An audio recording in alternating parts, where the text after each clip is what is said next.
Hello കൂട്ടുകാരെ, എല്ലാവർക്കും സുഖമാണോ? ഇന്ന് ഞാനൊരു ചെറിയ വീഡിയോ ആയിട്ട് വന്നിട്ടുണ്ട്. വേറെ ഒന്നുമല്ല, നമ്മുടെ വീടിനടുത്തൊരു അമ്പലത്തിൽ ഉത്സവമായിരുന്നു.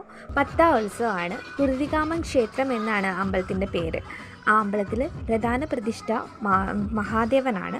മഹാദേവൻ, പിന്നെ പാർവതി ദേവിയുണ്ട്, അയ്യപ്പനുണ്ട്, സുബ്രഹ്മണ്യനുണ്ട്, ഗണപതിയുണ്ട്, മഹാവിഷ്ണുവുണ്ട്. അങ്ങനെ ഒരുപാട് ദൈവങ്ങളുണ്ട്. നല്ല നല്ല വൈബുള്ള ഒരു ക്ഷേത്രമാണ് കുരുതികാമൻ ക്ഷേത്രം. അപ്പോൾ അവിടുത്തെ ഇന്ന് 10ാമത്തെ ഉത്സവമായിരുന്നു. ഈ 10ാമത്തെ ഉത്സവത്തിന് എല്ലാം സാധാരണ ഫ്ലോട്ടും കാര്യങ്ങളും ഒക്കെ ഉണ്ട്. പക്ഷേ ഇതായിരുന്നു കേട്ടോ അവിടുത്തെ ഹൈലൈറ്റ്. നല്ല ട്രാൻസ്ജെൻസിൻ്റെ ഡാൻസ്, ഒലക്ക ഡാൻസ് ആയിരുന്നു. പക്ഷേ സൂപ്പറായിരുന്നു. നല്ല നാടൻ പാട്ടൊക്കെ ഇട്ട് കളിച്ചിട്ട് ഞാൻ ആദ്യമായിട്ടാണ് ഗൈസ് ഇത് കാണുന്നത്. അപ്പോൾ എനിക്ക് ഒരുപാട് ഇഷ്ടപ്പെട്ടു. കാരണം അവരുടെ ആ ഒരു മൂവ്മെൻറ്റൊക്കെ കാണാൻ നല്ല ഭംഗിയാണ്. നമ്മൾ സാധാരണ പോലെയല്ല, നല്ല ഭംഗിയായിരുന്നു. ഒരാളിപ്പോൾ എൻ്റെ അടുത്ത് നിന്ന് ഇങ്ങോട്ട് പാസ് ചെയ്ത് പോയി.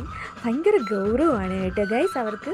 അപ്പോൾ ചിലപ്പോൾ ചിരിക്കും, ചിലപ്പം നമ്മളിങ്ങനെ ദേഷ്യപ്പെട്ട് നോക്കും. അങ്ങനെയൊക്കെയുള്ള ഒരു ഇതായിരുന്നു. പക്ഷെ നല്ല രസമായിരുന്നു കേട്ടോ അവരുടെ ഡാൻസ് കാണാൻ.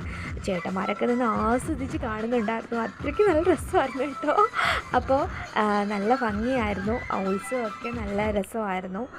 ഒരു വലിയ കാളയുണ്ടായിരുന്നു. അതിൻ്റെ വീഡിയോ ഞാൻ നമ്മുടെ ചാനലിൽ പോസ്റ്റ് ചെയ്തിട്ടുണ്ട്. എല്ലാവരും കണ്ടെന്ന് വിശ്വസിക്കുന്നു, ലൈക്ക് ചെയ്തിട്ടുണ്ടെന്ന് ഞാൻ വിശ്വസിക്കുന്നു. അപ്പം ഇതായിരുന്നു അവിടുത്തെ 2ാമത്തെ ഹൈലൈറ്റ്. പിന്നെ 2 വണ്ടിക്കാളയുണ്ടായിരുന്നു, 2-3 ഫ്ലോട്ട് ഉണ്ടായിരുന്നു, പിന്നെ ഒരു ആനയുണ്ടായിരുന്നു. അതിൻ്റെ വീഡിയോയും ഞാൻ നമ്മുടെ ചാനലിൽ പോസ്റ്റ് ചെയ്തിട്ടുണ്ട്. അപ്പോൾ എല്ലാവരും കാണാൻ മറക്കരുതേ. എല്ലാവർക്കും ഇഷ്ടപ്പെട്ടിട്ടുണ്ടെങ്കിൽ നമ്മുടെ ചാനലിൽ ലൈക്ക് ചെയ്യണം, ഷെയർ ചെയ്യണം, സബ്സ്ക്രൈബ് ചെയ്യാൻ മറക്കരുതേ. അപ്പോൾ എന്നെ തുടർന്നും എല്ലാവരും സപ്പോർട്ട് ചെയ്യണേ. അപ്പോൾ ഇത്രയേ ഉള്ളൂ. Tata, bye bye.